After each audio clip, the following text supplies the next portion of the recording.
Olá, criadores de conteúdo no YouTube ou em qualquer uma outra plataforma que você faz o processo de criação. Hoje vamos falar sobre direito autoral, também conhecido como direito de autor, que é um conjunto de direitos legais conferidos aos criadores de obras, sejam elas intelectuais ou também obras artísticas. Essas obras podem incluir escritos, músicas, obras de artes, filmes, programas, entre outras expressões, inclusive os vídeos que nós criamos aqui no YouTube. E o objetivo do direito autoral é proteger os interesses dos criadores, incentivando, é claro, a produção e também a disseminação de obras culturais. Os direitos, eles geralmente concedem ao criador o direito exclusivo de reproduzir, distribuir, exibir, executar e criar obras derivadas da sua própria criação. Então, isso significa que se uma outra pessoa ou uma entidade precisar obter permissão do detentor dos direitos autorais, ele pode pedir essa autorização e, claro, fazer o uso para reproduzir, distribuir, é claro, de alguma forma. Então, existe para algumas obras um tempo de proteção de direitos autorais e que variam de acordo com a legislação de um país, mas em geral os direitos autorais eles são temporários e acabam expirando aí após um certo período, permitindo que a obra ela possa ficar em domínio público. Mas é importante nós lembrarmos que, independente dessa questão, o detentor do direito, ele tem um direito exclusivo, então você precisa, se for fazer uso de uma obra de uma outra pessoa, e claro, trazendo aqui para o nosso contexto de criador de conteúdo no YouTube, você precisa, é claro, pedir autorização para você utilizar. Isso aqui no YouTube inclui vídeos, inclui músicas e muitas outras coisas que são criadas por pessoas que estão hospedadas tanto aqui na plataforma, como também em outros lugares. E aproveitando o gancho desse assunto, eu quero abordar aqui com você uma questão muito séria, que são alguns mitos sobre direitos autorais. Nós estamos vendo muitas pessoas caindo em algumas questões do direito autoral por não atentar por questões que precisa de muito cuidado. Primeiro, a gente vai falar aqui sobre obras sujeitas a direitos autorais, que são as obras audiovisuais, que são programas de TVs, filmes, vídeos online, gravações de som e composições musicais, obras escritas como palestras, artigos, livros e composições musicais, obras visuais como pinturas, cartazes, anúncios, videogames, programas de computador, obras dramáticas como peças e musicais também fazem parte aí de obras que possuem direitos autorais. É claro que essa lista ela não está completa, existem outras obras também que podem ter o direito autoral e você precisa, é claro, ter cuidado sobre essa questão. Então, se você, por exemplo, for utilizar, e aqui tem uma pergunta muito clara, pode usar obras protegidas sem violar os direitos autorais? É possível usar conteúdo protegido por direitos autorais sem violação. Exemplo, em casos de exceções de direitos autorais, ou como o uso de tratamento aceitável, ou com a permissão para usar o conteúdo de uma outra pessoa. Mas para esse uso, você precisa, é claro, ver o regramento, o que é que está norteando aquela obra, o que é que tem de escrito, de documentação, que dá a você o direito de utilizar. A outra pergunta que muitas pessoas fazem é: o YouTube pode determinar a propriedade dos direitos autorais? Claro que não. O YouTube não faz a mediação, por exemplo, de disputas pela propriedade dos direitos. Então, quando o YouTube recebe um pedido de remoção, ou quando ele recebe ali uma contra-notificação, ele vai inicialmente fazer essa análise para ver se realmente procede ou não. Então, ele vai mediar essa questão entre o criador de conteúdo e aquele que está reivindicando o direito. Porém, o YouTube não pode dar o direito, por exemplo, a quem não tem, ou decidir que aquela pessoa tem um direito sem ocorrer, é claro, uma base legal para essa questão. Então, muitas pessoas ficam um pouco confusas sobre isso, e dizem, o YouTube deu direito a uma outra pessoa, e não é exatamente o YouTube que dá direito, que determina a propriedade sobre os direitos autorais. Direitos autorais são mesmo que uma marca registrada? Não. Os direitos autorais são apenas formas de propriedade intelectual. Não é igual, por exemplo, a marca registrada.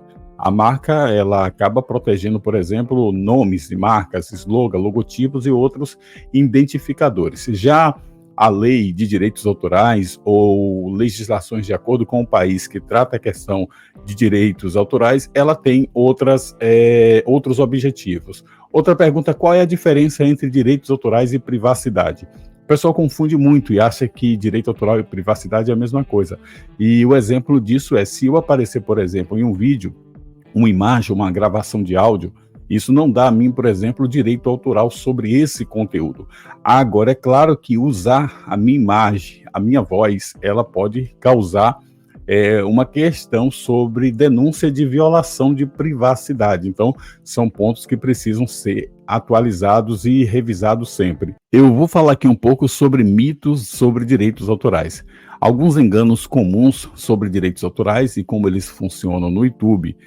São ações a seguir que não protegem seu conteúdo contra o pedido de remoção por direitos autorais e também não impede, é claro, a reivindicação do Content ID. Então, eu preciso trazer aqui para você alguns assuntos que você precisa estar bem atualizado. Um dos principais mitos sobre direito autoral é dar crédito ao detentor de direito autoral, acreditando que assim a pessoa pode utilizar o conteúdo dele. Na verdade, isso não dá a você nem a mim o direito de utilizar o conteúdo simplesmente porque você informou ali no vídeo, na descrição ou em qualquer parte, ou até você marcou o conteúdo de uma outra pessoa. Então, você precisa estar atento que isso não dá a você o direito de utilizar. Então, dar crédito ao detentor ou dizer, olha, estou aqui utilizando o conteúdo de A, B ou C, e o objetivo aqui não é gerar nenhum benefício, tal, enfim, seja qual for a sua desculpa, infelizmente, isso não blinda o seu canal, o seu conteúdo sobre esta questão. A outra questão sobre mito é alegar que seu vídeo não tem fins lucrativos, ou seja, significa que você pode usar qualquer conteúdo, não é bem assim. Então, mesmo um vídeo estando no seu canal, mas ele não tendo fins lucrativos, exemplo, você postar um vídeo no seu canal que é monetizado ou que não é monetizado, mas você deixar, por exemplo, a monetização desativada para aquele vídeo, você pode receber também a reivindicação de direito autoral, você pode receber strike, da mesma forma que um outro canal receberia. E claro, você está violando a política de direitos autorais. O terceiro mito: outros criadores fazem isso, então você também pode. Não é bem assim. O fato de alguns criadores utilizar algumas obras, pode acontecer que ela tenha autorização exclusiva e tenha autorização do criador de conteúdo para isso. Existe a questão de comunicação entre criadores, então isso não pode ser utilizado como base para que você utilize esse conteúdo no seu canal. O mito número 4, você pode usar o conteúdo que comprou no iTunes, um CD ou um DVD, não. O fato de você ou eu ter comprado qualquer conteúdo não significa que eu tenho o direito de utilizar ele em rede social, ou utilizar ele aqui, por exemplo, no YouTube. Então, isso não dá a nós esse direito, ok? O mito número 6, afirmar que a violação dos direitos autorais não foi intencional. Mesmo você explicando que não foi intencional, violar os direitos já é violação.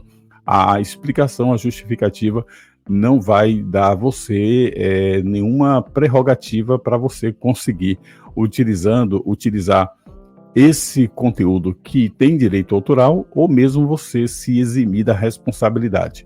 O mito número 7 é: não há problema em usar apenas alguns segundos de conteúdo protegido por direitos autorais. Isso aqui é uma coisa que a gente ouve com muita frequência. As pessoas dizem, pode utilizar 2, 3, 4, 5 segundos. Na verdade, não existe legislação que dê a mim e a você esse direito de utilizar fragmentos de um conteúdo. Pequenos trechos de um conteúdo é também conteúdo de uma outra pessoa, se você está assim utilizando. Então, isso não qualifica nenhum criador de conteúdo, nenhum canal, nenhum vídeo como uma exceção de direitos autorais. Agora, é claro que existe questões em alguns países que é a lei de uso justo, ou uso aceitável, ou tratamento aceitável. Porém, é bom lembrar que essa questão de uso aceitável, lei de uso justo, ela não é algo normatizado pelo YouTube. Isso é tratado apenas de uma forma jurídica pelos tribunais dos países. Então, se houver um questionamento sobre uso justo por utilizar 2 segundos, 3 segundos ou 4 segundos, não é o YouTube que vai tratar a questão. O YouTube vai tratar de acordo com o que está escrito sobre direitos autorais. Aí você vai ter que tratar a questão, juntamente com o criador original, no tribunal do seu país, da sua região. Pessoal, basicamente é isso. Você precisa ter cuidado com esses mitos, com essas questões, para você não violar a política de direitos autorais e assim você não ter problemas sérios com o seu processo criativo na plataforma. Eu vejo você logo logo aqui no YouTube. Grande abraço aí, sucesso.